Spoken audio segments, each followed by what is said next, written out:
Hi guys, అందరూ ఎలా ఉన్నారు? ఇక్కడ ఏంటంటే ఇప్పుడు కనిపించింది కదా, అది వచ్చేసి మీకు సిలో అంటారనమాట, సిమెంట్ సిలో. సో సిమెంట్ సిలో ఎందుకు వాడతారంటే మనకి సిమెంట్ అనేది ఇక్కడ ఇదంతా కూడా బ్యాచింగ్ ప్లాంట్. సో ఈ బ్యాచింగ్ ప్లాంట్లో సిమెంట్ అనేది ఇక్కడ స్టోర్ చేస్తారు. ఇది కనిపిస్తుంది చూస్తారా, వెర్టికల్గా సిలిండర్ హాపరు.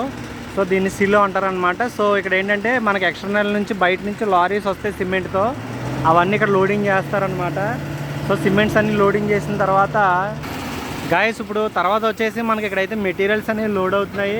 వెనకాల చూసుకోవచ్చు, ఆ వెనకాలంతా కూడా మెటీరియల్స్ ఉంటాయి అన్నమాట. Sand, fine aggregate, coarse aggregate loading అయితే అలా జరుగుతూ ఉంటుంది. ఆ తర్వాత ఇక్కడ మనకి ఈ మిషన్ చూసుకుంటే ఇది బ్యాచింగ్ ప్లాంట్ అనమాట. సో ఇక్కడ ఏంటంటే బ్యాచెస్ అనేవి జరుగుతూ ఉంటాయి, అంటే అన్నీ మిక్స్ అవుతూ ఉంటాయి. ఇక్కడ మెటీరియల్స్ అన్నీ మిక్స్ అయ్యి ఆ పైన ఇక్కడ నుంచి ట్రే ద్వారా మనకు అక్కడ బెల్ట్ కన్వేయర్ ద్వారా అక్కడ నుంచి మనకు మెటీరియల్స్ అనేవి పడతాయి అనమాట. అక్కడ చిన్నది ఉంది కదా, సో ఇక్కడ ఏంటంటే చిన్నది ఉంటుంది అనమాట, రౌండ్గా సిలిండర్ లాంటి పెద్ద హోపర్లా ఉంటుంది.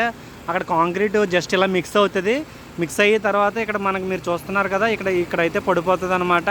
ఇక్కడ పడిపోయినప్పుడు ఇది ఏదైతే ఉందో మనకి రెడీ మిక్స్ అంటాం కదా, సో ఆ మిక్సర్ అనేది అలా స్లోగా తిరుగుతూ ఉంటుంది ఒక డైరెక్షన్లో. స్లోగా తిరుగుతూ సైడ్కి వెళ్ళే లోపు కాంక్రీట్ అనేది రెడీ అవుతుంది అనమాట. సో మనం ఏంటంటే అక్కడ పైకి వచ్చేసి కొంచెమే మిక్స్ చేస్తాం, ఈ ఎక్కువ టైం వచ్చేసి ఈ హండీలో మిక్స్ అవుతుంది అనమాట. స్లోగా కాన్స్టెంట్ స్పీడ్లో రొటేషన్ అవడం వల్ల మనకి సైడ్కి వెళ్ళే లోపు మిక్స్ కూడా బాగా జరుగుతుంది, కాంక్రీట్ కూడా ఫ్రెష్గా ఉంటుంది అనమాట. సో అందుకని ఇది సిస్టమ్ అంతా ఇలా ఉంటుంది అనమాట ఇది. Okay friends, thank you.